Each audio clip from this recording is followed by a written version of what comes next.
یہ کہانی ہے ماشا کی، جو ایک چھوٹے سے گاؤں میں رہتی تھی۔ ماشا نہ صرف بے حد خوبصورت تھی بلکہ ذہین اور دل کی بہت نیک تھی۔ اس کی آنکھوں میں ہمیشہ کچھ بڑا کرنے کا خواب چمکتا تھا۔ وہ گاؤں کے بچوں کو پڑھاتی اور ہر کسی کی مدد کرنے کو تیار رہتی۔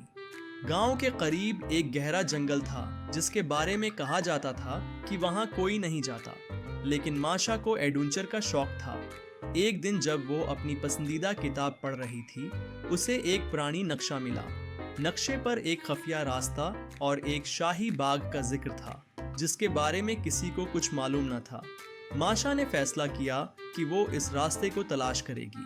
اگلی صبح وہ اپنے تھیلے میں کچھ کھانے پینے کی چیزیں رکھ کر جنگل کی طرف نکل پڑی۔ جنگل میں کئی گھنٹے چلنے کے بعد وہ ایک عجیب و غریب درخت کے پاس پہنچی۔ درخت کے نیچے ایک پتھر ہٹاتے ہی ایک زیر زمین راستہ دکھائی دیا۔ حوصلہ جمع کر کے وہ راستے میں داخل ہو گئی۔ کچھ دیر کے سفر کے بعد وہ ایک خوبصورت باغ میں پہنچ گئی۔ ایسا باغ جسے دیکھ کر لگتا تھا کہ یہ کسی اور دنیا کا حصہ ہے۔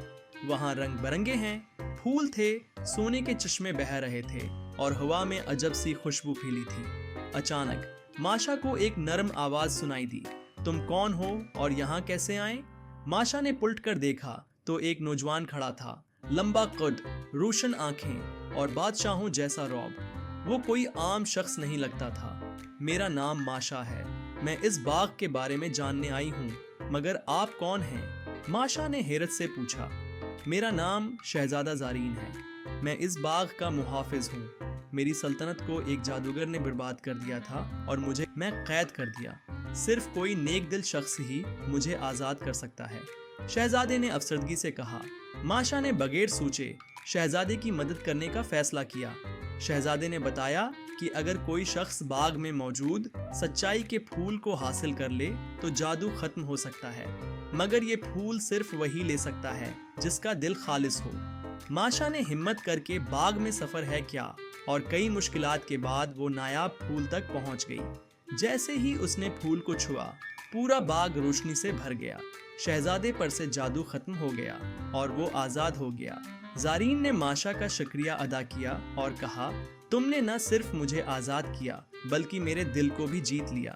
کیا تم میری ملکہ بنو گی؟ ماشا نے مسکراتے ہوئے سر ہلا دیا۔ شہزادہ زارین ماشا کو اپنی سلطنت لے گیا، جہاں دونوں نے خوشی خوشی اپنی زندگی گزاری۔ یوں ایک بہادر لڑکی کی وجہ سے نہ صرف ایک شہزادہ آزاد ہوا بلکہ ان دونوں کو اپنی زندگی کا سچا ساتھی بھی مل گیا۔